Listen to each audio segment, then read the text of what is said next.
It's time for another one of my read aloud story times. Reading a really interesting book, Thrivers. It looks at the ways that we can help our children thrive, what's standing in the way of them thriving and the obstacles they're up against as a generation. But I wanted to read a passage that I thought was particularly interesting, entitled, "Self-confidence is not self-esteem." Most parents view self-esteem as the flight path to happiness and success. So we are constantly telling our kids, believe in yourself, you're special, and you can be anything you want. We give trophies for showing up and gold stars for breathing, or just about.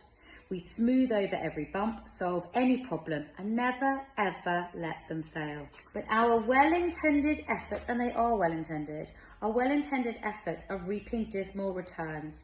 Today's kids are more depressed than any previous generation, whilst their narcissism, I'm better than you, has increased more than their self-esteem. Here is what the research really shows. There is little evidence that boosting self-esteem increases academic success or even authentic happiness. Yep, all those participation trophies were for nothing. Several large reviews of school-based programs conclude that trying to boost self-esteem had no discernible effect on students' grades or achievement. Studies do show, however, that children who attribute their grades to their own efforts and strengths are more successful than those who think they have no control over academic outcomes. Once kids recognise what they do well, they are motivated to use those strengths again and again. Each success boosts self-conviction a bit more, but the kid is always the doer and the director of his own triumphs and failures.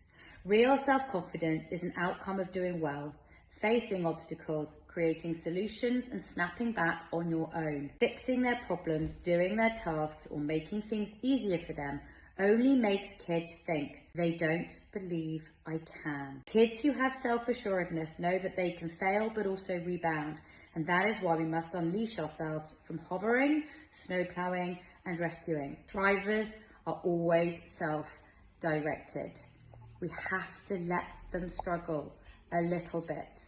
We have to let them see that they are capable of coming up with a solution.